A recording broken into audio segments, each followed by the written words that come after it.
네, 안녕하십니까. 중도일보에서 정치를 담당하고 있는 윤희진 차장입니다.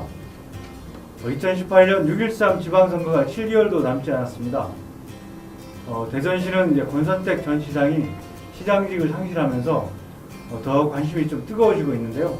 오늘은 2006년부터 10년까지 민선 4기를 이끌었던 박성효 전 대전시장님을 초청해서 이런저런 얘기를 한번 나눠보겠습니다.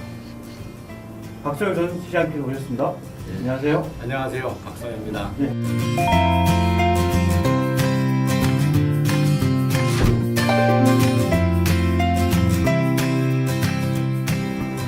많이 다니면서 많이 공부했습니다.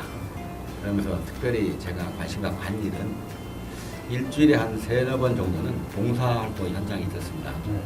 주기적으로 매주 일요일 새벽 6시에 나가서 6시 반부터 연탄 배달도 하고 또 어디 가서 급식 봉사도 하고 또 저희들이 후원받는 업체에서 후원 물품을 받아 나눠주기도 하고 하면서 대전 시내 곳곳을 많이 다녀봤습니다.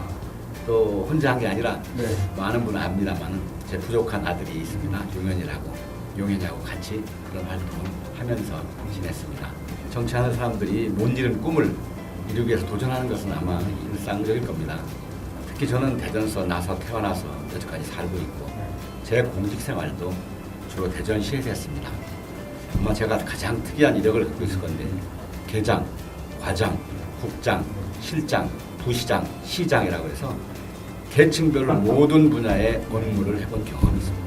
그러다 보니까 대전시정에 대한 애정과 열정이 나름대로는 남다르다고 생각할 수 있습니다. 그런 점에서 대전시가 잘 되기를 바라는 것은 당연한 마음 아니겠습니까? 근데 한간에 듣다 보면 그런 평가가 아닌 것 같아요.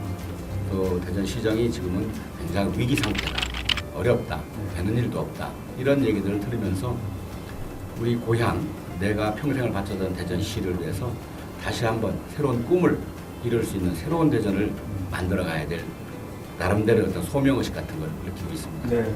가끔은 너무 쫓기듯이 행정을 한 게 아닌가 하는 그런 우려 같은 게 있습니다. 뭐 한 건 한 건 지금 다 얘기할 수는 없죠.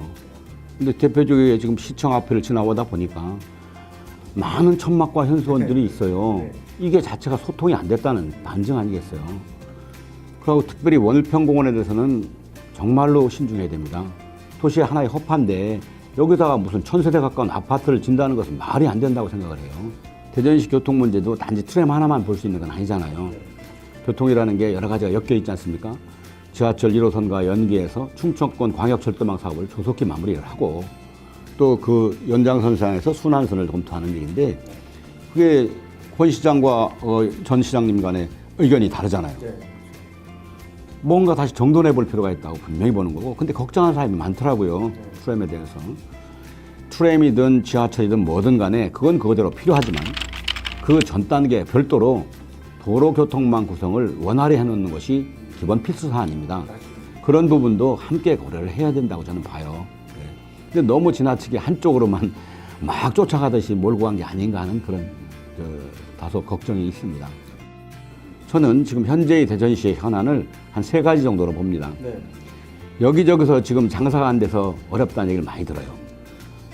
자영업 폐업률이 전국 1등이라는 얘기도 들었고 부도율도 심하고 이런 문제에서 경제를 푸는 일이 가장 큰 현안이고 두 번째는 이제 교통 문제가 있죠. 교통 문제. 뭐 체증 지역이든지 트램이든지 뭐 어떤 장기적인 비전을 가진 교통 문제가 큰 과제고 세 번째는 저는 특별하게 교육 문제가 매우 중요한 시정의 이슈라고 봅니다. 그게 교육청만의 사안이 아니고 전체의 사안이다. 교육에 대한 경쟁력을 갖지 못하면 도시가 지속적인 발전을 하기 어렵습니다.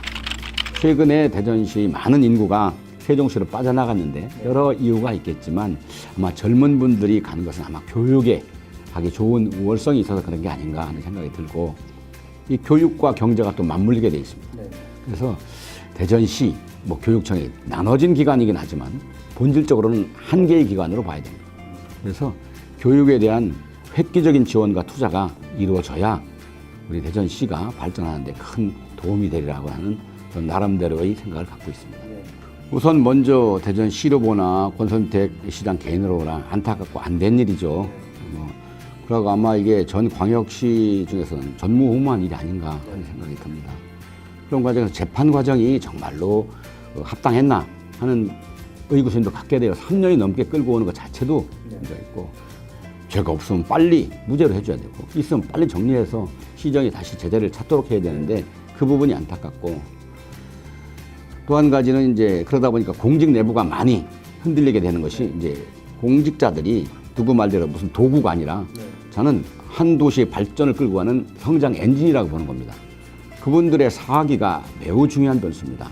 그런 분들을 좀 책임져야 될 일이 있고 또 이게 또 표시하자면 이상하지만은 이게 정당으로 볼 때 대전시정도 민주당 시장이 했고 대전시의회도 한 70%가 민주당 의원입니다. 네, 맞습니다. 그리고 주요 현안이 벌어지는 지역 전체가 민주당 구청장과 민주당 국회의원이 담당하고 계신 그런 지역입니다.